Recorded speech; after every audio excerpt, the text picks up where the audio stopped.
வணக்கம் நண்பா. இது உங்கள் ரெஸ்லிங் ஃபேமிலி 2.0. இன்றைக்கி இந்த வீடியோவில் பார்க்க போகிறது எதை பற்றி அப்படின்னா, WrestleMania 41ல் Roman rhymes விசிஸ் CM Punk match தான் நடக்க போகுது அப்படிங்கிற மாதிரி இப்போ ஒரு மிகப்பெரிய ஒரு அப்டேட் போய்கிட்டு இருக்கு.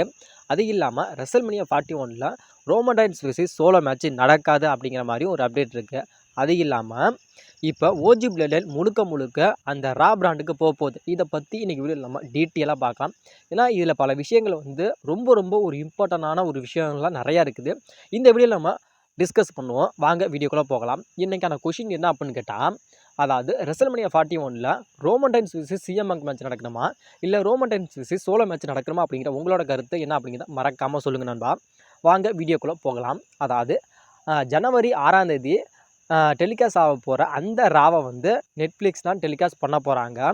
ஆனால் அந்த நெட்ஃப்ளிக்ஸ் டெலிகாஸ்ட் பண்ண போகிறாங்கள அந்த ரா ஒரு சின்ன ஒரு ராவாக இருக்கக்கூடாது. அதாவது டபிள்யூட ஹிஸ்ட்ரியிலேயே ஒரு மிகப்பெரிய ஒரு பேசு பொருளாக அமையணும். அதாவது ரெஸ்லிங் வேர்ல்டுலேயே இப்படிப்பட்ட ஒரு சம்பவம் நடந்துச்சா அப்படிங்கிற மாதிரி எல்லா விஷயமும் பேசணும் அப்படிங்கிறதுக்காக நெட்ஃப்ளிக்ஸ் ஒரு தரமான சம்பவங்கள் பண்ண போகிறாங்க.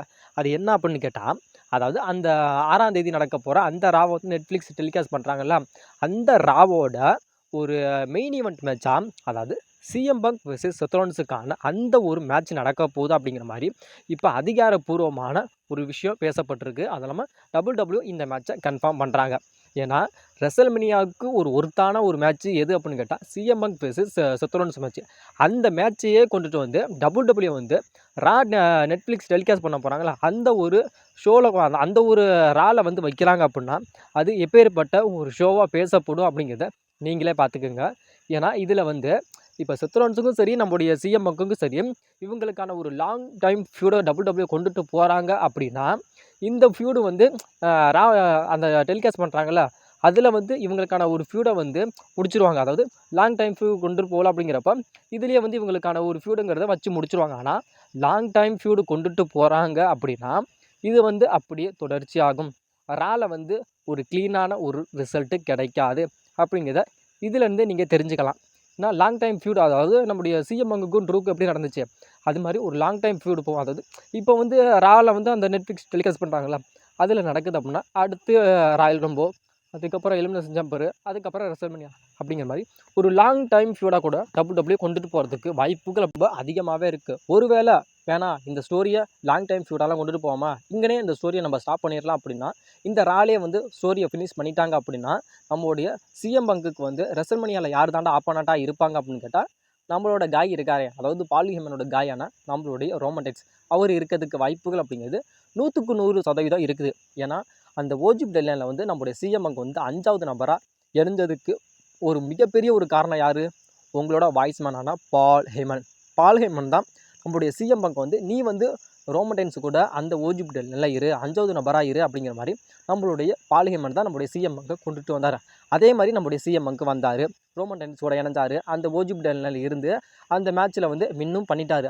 ஆனால் நான் வின் பண்ணுறேன் அப்படின்னாலும் சரி, இந்த மேட்ச்சில் நான் ரோமன் ரைன்ஸுக்கு உதவுறனாலும் சரி, எனக்கு ஒரு விஷயத்தை நீ ஃபேவராக பண்ணணும் அப்படிங்கிற மாதிரி நம்மளோட சிஎம் பங்க் நம்மளுடைய பார்லிமெண்ட்டை அவரோட ஒரு கோரிக்கையை வச்சுருக்காரு. அது என்ன அப்படின்னு கேட்டால், இப்போ நடந்துச்சுல்ல, அது இந்த வார்கேமில், அதாவது நம்மளுடைய சிஎம் பங்க் என்ன சொல்கிறாரு அப்படின்னு கேட்டால், எனக்கு ஒரு விஷயத்தை எனக்கு தேவை, டபிள்யூடபிள்யூவில் எனக்கு இந்த விஷயத்தை நீங்கள் எனக்கு பண்ணி கொடு அப்படிங்கிற மாதிரி கேட்டிருக்கலாம்.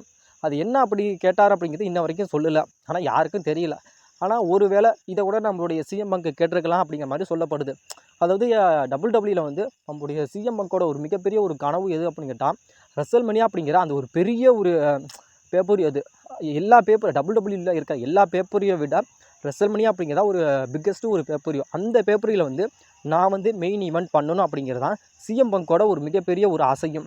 ஏன்னா சிஎம் பங்க் அந்த ரெசல்மனியா அப்படிங்கிறதுல மெயின் ஈவெண்ட்டே கொடுக்க மாட்டாங்க அப்படிங்கிற ஒரு காரணத்துக்காகவும் தான் நம்மளோட சிஎம் பங்க் டபிள்யூடபிள்யூ விட்டு போனார் அப்படிங்கிறத உங்களுக்கு தெரியும். அதனால் அந்த ஒரு விஷயத்தை கூட நம்மளுடைய சிஎம் பங்க் கேட்டிருக்கலாம் நம்மளுடைய பார்லிமெண்ட்டை. அதாவது இந்த வருஷம் ரெசல்மனியாவில் கூட நான் மெயின் ஈவெண்ட் பண்ணணும் அப்படிங்கிற மாதிரி கூட நம்மளுடைய சிஎம் பங்க் கேட்டிருக்கலாம்.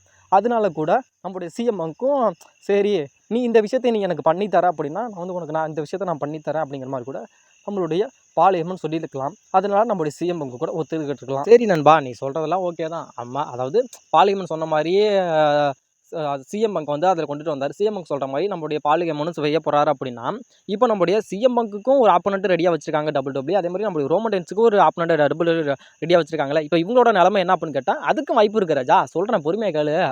அதாவது இப்போ தான் சொன்னல ரா வந்து நெட்ஃப்ளிக்ஸ் டெலிகாஸ்ட் பண்ண போகிறாங்க. அந்த ஒரு ராலே வந்து நம்மளுடைய சிஎம் பங்குக்கான அந்த ஒரு ஃபியூடை வந்து அங்கனே ஸ்டாப் பண்ணிட்டாங்க அப்படின்னா ரெசல்மனியா வரைக்கும் நம்மளுடைய செத்ரோன்ஸுக்கும் நம்மளுடைய சிஎம் பங்குக்கான ஃபியூடு வராது. ஒருவேளை இதை லாங் ஃபியூடாக கொண்டுட்டு போகலாம் அப்படின்னு நினச்சாங்க அப்படின்னா கண்டிப்பாக நம்முடைய ரோமன் ரெயின்ஸுக்கும் நம்முடைய சிஎம்முக்கான அந்த ரெசல்மனியா 41 மேட்ச் நடக்காது. லாங் டைம் ஃபியூடு வருதுல நம்முடைய செத்ரோன்ஸுக்கும் சிஎம்முக்கு அந்த ஃபியூடுக்கான ஒரு பில்டப் ஏற்றி ரெசல்மனியா 41 சிஎம் பங்க் விசஸ் செத்ரோன்ஸுக்கான ஒரு மேட்ச் வைப்பாங்க.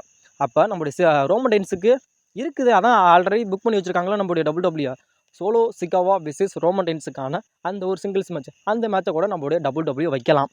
ஏன்னா வைக்கிறதுக்கான வாய்ப்புகள் இருக்கான்னு கண்டிப்பாக இருக்குது. ஏன்னா நம்மளுடைய ரோமன் ரெயின்ஸுக்கும் சரி நம்மளுடைய சோலோவுக்கும் சரி ஒரு லாங் டைம் ஃபியூடு இப்போ போய்கிட்டு இருக்கு. அதாவது யார் தான் பெரிய ஆள், நான் தான் ட்ரைபிள் சீஃப் அப்படிங்கிற மாதிரி ஒரு மிகப்பெரிய ஒரு ஃபியூடு போய்கிட்டு இருக்கு. அது எல்லாமே இப்போ சர்வே சீரிஸில் கூட நம்மளுடைய ஓஜி பிளட் லைன் வின் பண்ணிட்டாங்க. Blood line 2.0 தோத்துட்டாங்க. ஆனாலும் அந்த ஒரு ஃபியூடுக்கான இன்னமும் ரிவெஞ்சுங்கிறது இன்னமும் நம்மளுடைய சோலோ எடுக்காமல் தான் இருக்காரு. வரப்போகிற வாரங்களில் கண்டிப்பாக தெரியும் இதுக்கான ரீசன் என்ன அப்படிங்கிறது கண்டிப்பாக தெரியும். அது இல்லாமல் அந்த உலாஃபாலா மாலைக்கான மேட்ச் கூட இன்னும் நடக்கல. அதாவது இப்போ சாட்டர்டே மெயின் ஈவெண்ட்டில் கூட நடக்கும் அப்படிங்கிற மாதிரி எதிர்பார்த்தோம். ஆனால் அதில் வந்து WWE புக் பண்ணல. அது எதனால் அப்படிங்கிறது தெரியல. அது இல்லாமல் இந்த டிசம்பர் ஃபுல்லாகவே நம்மளுடைய ரோமன் ரெயின்ஸ் WWEக்கு வரமாட்டார். ஏன்னா அவருக்கான எந்த ஒரு ஷெடியூலுமே இல்லை அப்படிங்கிற மாதிரி WWE சொல்லிட்டாங்க. இனிமேல் நம்மளுடைய ரோமன் ரெயின்ஸ் எப்போ வருவார் அப்படின்னு கேட்டால் ரா வந்து அந்த நெட்ஃப்ளிக்ஸ் டெலிகாஸ்ட் பண்ண போகிறாங்களா அந்த ஒரு ரால தான் நம்மளுடைய ரோமன் ரெயின்ஸ் வரப்போகிறாரு அப்படிங்கிறது இதுலேருந்து தெளிவாக தெரியுது. ஒருவேளை நம்முடைய ரோமன் ரெயின்ஸ் அந்த ஒரு ரால கூட நம்முடைய ரோமன் ரெயின்ஸுக்கும் நம்முடைய சோலோக்கும் வந்து அந்த ட்ரைபிள் காம்பவுண்ட் மேட்ச், அதாவது உண்மையான ட்ரைபிள் சீஃப் யார், உலாஃபாலா வச்சுருக்கவங்க தானே உண்மையான ட்ரைபிள் சீஃப் அப்படிங்கிற மாதிரி ரோமன் ரெயின்ஸ் சொல்லியிருக்காரு. இப்போ உண்மையான உலாஃபாலா மாலை வச்சுருக்க யாருன்னு கேட்டால் சோலோ சிக்கா தான். அப்போ சோலோ சிக்கா தானே உண்மையான ஆள் அப்படிங்கிற மாதிரி இவங்களுக்கான ஒரு போட்டி அப்படிங்கிறது இப்பவும் போய்கிட்டு இருக்கு. இவங்களுக்கு 2 பேர்த்துக்கும் அந்த ஒரு ரால கூட மேட்ச் நடந்து அதில் கூட வின் பண்ணலாம். அப்படி இல்லாட்டியும் வேறு ராயல் ரம்பில் கூட அந்த மேட்ச் நடந்து இவங்களுக்கான ஒரு ஃபியூடை வந்து WWE வந்து அந்த இடத்துலையே வந்து ஸ்டாப் பண்ணி வச்சுட்டாங்க அப்படின்னா அதுக்கப்புறம் இவங்களுக்கான ஃபியூடு அப்படிங்கிறது தொடர்ச்சி ஆகாது. அதாவது ரோமனுக்கும் சரி சோலோவுக்கும் சரி அந்த ஃபியூடை வந்து ராயல் ரம்போ இல்லை எம்எஸ்என் ஜம்பலே அந்த ஃபியூடை வந்து ஸ்டாப் பண்ணிட்டாங்க அப்படின்னா இவங்களுக்கான ஃபியூடு வந்து ரெசல்மனியா 41 வரைக்கும் போகாது. ஏன்னா போகாது அப்படின்னா இவங்களுக்கான ஃபியூடு தான் இங்கே நிப்பாட்டிட்டாங்களா, அதுக்கப்புறம் எங்கே போகுது அப்படிங்கிற மாதிரி ஸ்டாப் ஆயிரும். இது எதுக்கு டக்குன்னு நிப்பாட்டுறாங்க அப்படின்னா நிப்பாட்டுறதுக்கான வாய்ப்புகள் அப்படிங்கிறது நிறையாவே இருக்குது. அதான் WWE வந்து பேக்கப் பிளான்லாம் நிறையா இருக்குது. அதாவது Roman Reigns versus solo match நடக்கல அப்படின்னா Roman Reigns versus CM Punk match நடக்கலாம். அதே மாதிரி CM Punk versus Seth Rollins match நடக்கல அப்படின்னா CM Punk versus Roman Reigns match நடக்கலாம். எப்படி வேணுமா நடக்கலாம். ஏன்னா WWE வந்து பேக்கப் பிளான் அப்படிங்கிறது நிறையாவே இருக்குது. அதாவது ஏ பிளான் இல்லைன்னா பி பிளான் அப்படிங்கிற மாதிரி நிறையா இருக்குது. அதாவது இப்போ வந்து சோலோவுக்கும் நம்மளுடைய ரோமன் ரெயின்ஸுக்கும் அந்த ஒரு ஃபியூடு வந்து லாங் டைமாக அந்த ரெசல்மனியா 41 வரைக்கும் போகாமல் இருந்துச்சு அப்படின்னா இவங்களுக்கான ஃபியூடை வந்து நம்ம இப்படியே நிப்பாட்டிடலாம். அதாவது ராயல் ரம்போ அப்படிங்கிறதுலே நிப்பாட்டிடலாம் அப்படின்னா நம்மளுடைய WWE வந்து சிஎம் பங்குக்கும் ரோமன் ரெயின்ஸுக்கான அந்த ஒரு ஃபியூடை கண்டிப்பாக கிரியேட் பண்ணுவாங்க. அப்படி கிரியேட் பண்ணாங்கன்னா ரோமன் ரெயின்ஸ் விசஸ் சிஎம் பங்குக்கான மேட்ச் வந்து ரெசல்மனியா 41 நடக்கும். இது ஒன்று கண்டிப்பாக இதை புரிஞ்சுக்கோங்க. சோலோவுக்கும் ரோமனுக்கும் மேட்ச் நடக்காத பட்சத்தில் அதே மாதிரி நம்முடைய ரோமன் ரெயின்ஸ் விசஸ் சிஎம் பங்குக்கான மேட்ச் ரெசல்மனியா 41 நடக்கும். இங்கிட்டு வந்து நம்முடைய செத்ரோன்ஸுக்கும் நம்முடைய சிஎம் பங்குக்கும் மேட்ச் அதாவது ரெசல்மனியா 41 நடக்கலை அப்படின்னா இங்கிட்டு வந்து நம்முடைய ரோமன் ரெயின்ஸுக்கும் நம்மளுடைய சிஎம் பங்குக்கும் மேட்ச் நடக்கும். இதை வந்து நீங்கள் தெளிவாக புரிஞ்சுக்கோங்க. ரெண்டையும் போட்டு கன்ஃபியூஷன் பண்ணிக்காதீங்க. ஏன்னா இப்போ வந்து நம்முடைய ரோமன் ரெயின்ஸும் சரி ஜிம்மியும் சரி இவங்க மட்டும்தான் ரா பிராண்டில் இருக்கிற, அதாவது ஸ்மாக் டவுன் இருக்காங்க. இப்போ வந்து முழுக்க அந்த ஓஜி பிளட் லைன் ஃபுல்லாகவே ரா பிராண்டுக்கு டெபியூட் பண்ண போகிறாங்க அப்படிங்கிறது WWE அஃபீஷியலாக தெரிவிச்சிட்டாங்க. இனிமேல் உங்களோட ஓஜி பிளட் லைன் வந்து முழுக்க அந்த ரா பிராண்ட்லேயே தான் இருக்க போகுது. அப்படி ரா பிராண்டில் இருக்காங்க அப்படின்னா ரோமன் ரெயின்ஸுக்கும் சரி நம்முடைய சிஎம் பங்குக்கும் சரி அந்த ஒரு ஃபியூடை கிரியேட் பண்ணால் நல்லாயிருக்கும் அப்படின்னு கேட்டால் உண்மையிலுமே சூப்பராக இருக்கும். ஏன்னா நம்முடைய சிஎம் பங்கும் ரா பிராண்டை சேர்ந்தவர், அதே மாதிரி இப்போ நம்முடைய ரோமன் ரெயின்ஸும் அதே ரா பிராண்டை சேர்ந்தவர்.